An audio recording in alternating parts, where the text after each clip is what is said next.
Hello, everyone. Welcome today. I'm so excited because we're going to be talking about something that keeps coming up in our community. We get questions literally, I'd say weekly, if not more often, from our community asking about AI, about its use, how we're using it at Yes Supply. And so it's really gotten the momentum going on our research team, but also in our personal lives too. And as people who are really interested in personal development, in making sure that we're taking care of our inner world, right? We're, I think, using it very thoughtfully. And we're going to have a cool conversation today, Reese and I, where we're going to share a little bit about how we're using it, as it's kind of like the AI industry is booming, just to give you some sort of like insight into what we really, truly think of it and where we think it's, going, at least for right now. So I'm very excited to get, very honest, share some of like our personal stories, but also talk a little bit about the stats, which I think are pretty staggering around AI. So I'm so excited. Thanks for I'm so excited too. Yay. Thank you. Amazing. So when we started getting questions about AI, the first thing that I did was went in to kind of see, is it just a coincidence, maybe in the personal development world, that this is something, maybe we have a lot of amazing coaches with flourishing businesses. Maybe it's a business owner thing. It's on the mind of a lot of business owners. How prevalent is this, right? And so doing a little bit of research, we found some pretty interesting statistics coming from Harvard and other institutions that are sharing real-time information. So some of these universities, if you're interested, you can check every single week. They're putting out data about how people are using AI because it's changing that rapidly. And I think as of last week of this filming, one of the stats coming out of Harvard is that about a third of people in the United States are using AI on a weekly basis. And they're using it for about a quarter of their personal life task, which I thought was very interesting. That's a lot. Yeah. Which is a lot, right? And then a quarter of their professional life tasks. So these would be things like tasks at work, tasks for school as well. This comes up a lot for like university students. That's where it's like booming. And I think a lot of universities are taking an interest in tracking it, like I said, some of them on a weekly basis. So I'm very curious to see where that information goes. There's so much research out there that needs to be done on how AI affects the psyche. We've done some cool research as well. So if you check out our channel, you can find out a little bit more about those studies.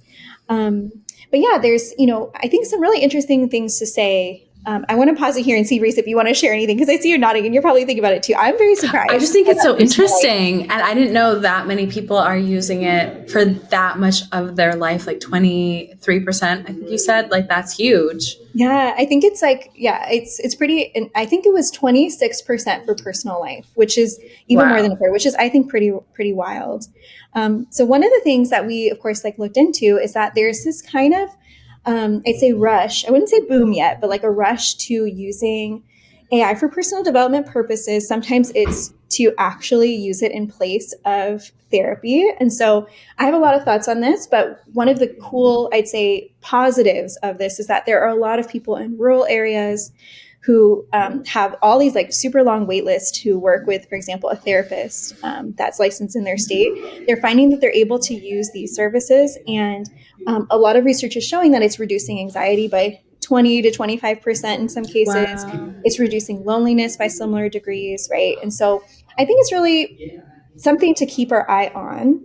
At the same time, on the flip side of that, we always want to make sure that we're using it in a way that's very thoughtful for us. So we don't want it to compensate for things that we should be doing, right? So we, in the SFI community, know when our neurons fire together, they wire together. And when you stop using certain things, so for example, when you stop texting your friends and you're texting an app, you might find that you're lacking, in a certain area of your life, and then getting used to that lack.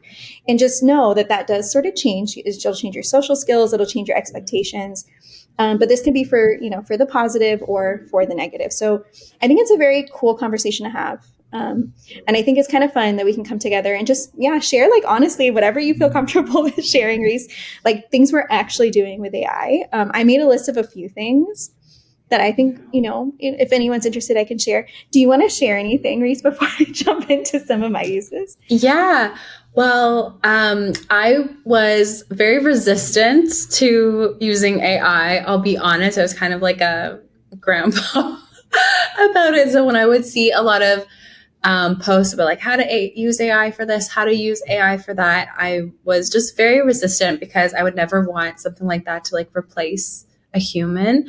And I feel like especially with the work that we do in terms of coaching and teaching, it's so important to have like the human connection. Oftentimes, like when you're choosing to work with someone, it's because of their story. So I was a little bit late to it, but how I actually started to use it and then see like, oh, this can be really powerful is, for me, organization is not second nature.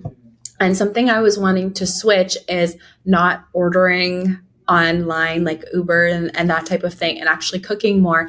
And what would stop me isn't actually cooking, but just organizing my brain around, okay, this is what we're going to have for dinner. So this is the groceries that I need. So where I started to switch my perspective around AI is I first off got it to make me a meal plan for the week of foods that I would like and my kids would like. And then I also said, okay, I want to go shopping on Sundays and Wednesdays. So make me a shopping list so that for like Monday, Tuesday, Wednesday meals, I'm getting this on Sunday. And then I said, organize the list by the areas in the grocery store so that when I'm in the produce section, I can get all the produce. And then when I'm in the dairy section, I can get the eggs and the dairy. And then when I'm in, you know what I mean? And I was like, this is freaking amazing because I don't have to use my brain to do it. And like, that's something that would take up brain power for me. And it just made it so much easier. And now we're grocery shopping more and we're eating at home more. So I think like to get it to replace you, not good, but to get it to assist you, especially in the areas that aren't strong, that can be so helpful. And then I was actually just using it, it's January, so I was just using it as we're planning out our year, because a lot of the time I have to do like, okay, if this is our monetary goal and these are our offers that we have, then okay, if we sell X of this, I actually put it into ChatGPT and I was like, show me different combinations of launching quarterly or whenever we're launching for the different things and how many people we would aim for to reach a certain outcome. And it was cool because all of that I would be doing on a calculator and like a piece of paper, and I could just ask it, okay, what about like this? What about like that? And it crunched it and mixed and matched it for me. So that was amazing as well. Oh my gosh. I love that. And I think, so it speaks to like a couple of things for me, Reese, like that idea, you know, in the other video I mentioned we have somewhere on this channel, feel free to take a look at our research study on this. It's cool to hear so many people saying that AI can step in as that step zero. And I think when you do it kind of thoughtfully and you know, okay, this is kind of where I want to go. I just have trouble just getting started.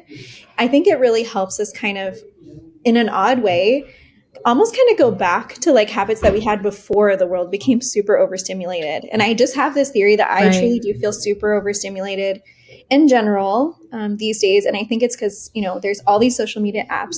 I'm in all these group chats, like we're coming from the holiday season. And I think like, you know, emails piled up and just so many different communications. And that's just the communication bit. Clearly that's on my mind. But this idea that we can just, okay, say, I am a little overstimulated. I just don't want to overthink this. And I want to get back to a place where I can function that in a way that feels good. And it might just be a temporary solution, right? Like eventually, like with the grocery list, you're probably going to get into a groove. And after doing it a couple of times, you're like, okay, I'm just going to. It's already happened now. It helped me get over the initial stuckness. And now when we go to the grocery store, we know what to get, and the kids are loving grocery shopping. Actually, we go to Whole Foods and they have a shopping cart and they each get a little steering wheel, and I'm like, go left, go right. So it's actually so much fun. So now we're in a groove, and for the most part I know what we're getting and what they eat and what they don't. So yes, it helped me get over this like hump of just how to get started when I was first getting back into it. Yeah. See, that's so amazing. And I think that's a very thoughtful, resourceful use. Yeah. And I think it's similar for me, as I mentioned, the overstimulation thing. I'm doing that for sure. And I'm being open with my friends about it, but I have sent, like, I guess maybe I'm a little embarrassed to say, but I shouldn't be, because it's helped me out. When we got back from like the holidays and I had all these text messages, I did send to the group chats, just like this generic, like message from ChatGPT, just in there, like, can I, you know, I want to say something thoughtful about, I'm going to get to your messages. Just give me some time. And it made me feel a little bit better easing into that, because I didn't feel really guilty. And I knew that was just kind of the step zero I needed. And now I'm caught up on things, but it helped. And I think they appreciated that transparency. So I think that's really cool. That's cool. Yeah, it is really cool. And so one other thing like that I want to mention too, there's a couple of things. One, for like being a better coach, this is just like a quick one, like a note that I want to share for sure is I think about this concept that perspective, right? Having as many perspectives as possible, holding as many truths as possible is, I think, a very freedom inducing act, right? So it gives you a chance to look at the way you're thinking about the world, right? It gives you a chance to find compassion for other people. And I think ChatGPT, that's just one of the, I'd say easy uses is I truly do. If I'm feeling something, if I feel stuck or just am not understanding someone else's response to something, right, I actually do go in and explore a little bit and just say, can you explain to me why someone would think this? Or can you explain, interesting. it could, like if I have a limiting belief, just to kind of get me started before jumping into the SPI techniques, asking it like, can you just give me examples of things that contradict this idea that I'm holding, right? And then I start getting really open-minded. It kind of loosens my my worldview, and I think that really helps, kind of jump into the tools that we use. So these little things, and ChatGPT isn't the only thing. I'm hearing a lot of our community saying Claude is amazing at this. I haven't used it before. I should write that down. I'm just starting to get into it as well. So any GPT, which I made a note because I actually have been using the term without knowing what it means. It stands for Generative Pre-trained Transformer. Oh, I didn't know that either. Wow. Yeah. Learning so much today. Yeah. And I think a lot of the times when our community is asking about AI, a lot of the times it is this particular kind of AI. So it's a great place to kind of stop, be reflective as a community, and think of all the ways that we can use it resourcefully. I mentioned earlier some stats about AI-driven, chat bots you can use kind of adjacent to therapy, adjacent to coaching. One of these is called Replica. And that's something I've heard our community mention as well. And so I've been looking into it, and just want to share that that's something, people have been sharing. It's just sometimes easier to take the pressure away from social interactions we might feel with others and kind of test out our conversation with something that isn't really judging us, that we don't feel that high stakes conversation with. So I think that's just a cool example that's come from our community. And to bring it back to the research that we've done, just kind of generally, that's what a lot of people feel when it comes to creating an image. So using generative AI to create an image of a goal, for example, you have in your future. One of the great things about using AI for that, in their words, is that it feels like they can truly be themselves. There's no judgment whatsoever. They feel like it's almost talking to themselves, right? Mm-hmm. And I think that sort of comfort level is something that AI can bring. And so I do want to just sort of highlight that as we're thinking of resourceful ways and thoughtful ways of, entering into this new age as people interested in personal development. And I think it's such a cool topic. I love that. Can you explain what Claude GPT is and Replica GPT are? Yeah, so I'm definitely not an expert, but these have come from our community as resources that they've been using. And so I'm personally looking into them for our research program. Claude is very similar from what I'm gathering to ChatGPT. I have been using it. I find that it has a little bit more functionality. I've heard just in general, good things. And so I'm very, very new to it, but it's an alternative. So if that's something you're interested in trying out, I will even say that when you go on some newer social platforms, so for example, Threads, I'm just sort of starting to kind of lurk around there. I'm seeing that people are actually creating, and this is a business sort of thing, but it's related to all these GPTs. They're creating GPTs as lead magnets, I believe, for their work. So they're basically saying, I created a bot that's trained on marketing or something. Oh, interesting. Yeah. So from a business perspective, I know that Claude is something that, I don't know, has been mentioned. I have no idea how that works. I have tried to create my own GPT. My husband helped, and it actually worked out great using Google's Gemini. And I trained it on, something that really would help me. And so when I'm thinking of chat bots, that's kind of where I'm thinking. And that's where I think a lot of our community is thinking about it. Replica is, from what I gather as well, I've never used it myself, but I'm starting to explore it.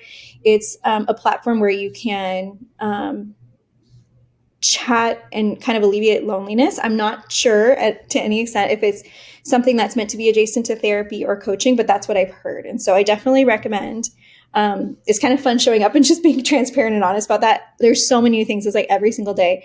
I definitely recommend looking into them, but I think it's very cool that I'm hearing multiple people share this as something that's popping up for them. And I do love the idea of having access to conversations when you do live in a rural area, if you do feel lonely.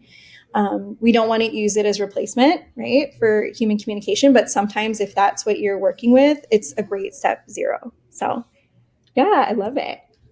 Cool. Well, thank you so much for sharing that. And I totally agree. Like using AI maybe to find like different areas of information, but not to replace a human, because I feel like that just moves us into strange territory. So true. So that's kind of where I would sort of leave off in this video. If you feel inspired, think of ways that you can thoughtfully incorporate it, right? Is something, maybe it's temporary, maybe it's a bridge, maybe it's your step zero, maybe it is like a long-term thing you're going to incorporate, but think about what, at what cost certain things come, and, maybe take a step back and think of everything we know about neuroplasticity, right? So if you don't use it, you're going to lose it, like that concept, right? Think about all those things we teach in our Yes Apply community and try to apply it in a way that will make your life better and your coaching business better. And yeah, I think there's very many exciting uses. So definitely explore it, but do it thoughtfully. I love that. Yeah. And I think we talked about this in a video a few weeks ago, so I'll link that below. But we did a study using AI. So for anybody who they wanted to create a vision for their future, like almost like a vision board, a goal, but they were stuck with visualization. They didn't know how to visualize or felt like they weren't good at it. Our study helped people create a visual of their future using AI. So they said, AI, make me a picture like this, make me a picture like that. And with that visual, it helped people improve how they felt, improve their clarity, and lessen some of the negative emotions that they were holding on to. So that was such an interesting way to use AI to help someone visualize a picture.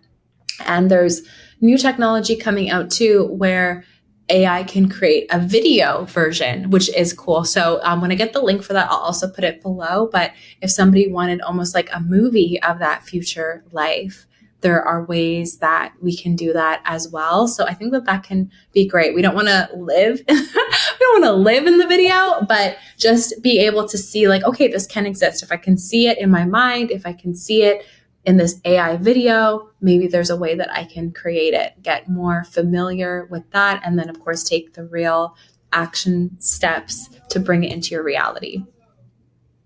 Amazing. Yay. So I'll put the links to some of the AIs that we talked about below and ideas of how to use it. And then if anyone's here and you are wanting to learn more about coaching for yourself and to help others, then definitely join us inside the Yes Apply method. I'll put a free masterclass below where you can learn how to plan your coaching sessions. And you can head to yesapply.co/certified to learn more about our upcoming cohorts that you can join. So, and if you want to learn how to use the tools for yourself, then you can join us inside Yes It's Yours. So I'll add the link to that as well. But thank you everyone for watching. Let me know below in the comments how you're using AI to improve your life, if you are, or what your thoughts are on it. I'd also love to hear too. And any last thoughts from you, Aubrey? I'm very excited to see that comment section. And yeah, feel free to like share your opinions. There's pros and cons, there's the whole spectrum to everything. I would love to hear as well. So yeah, I'm very, very excited to be here today and have that conversation. Amazing. Thank you so much for your time. Thank you.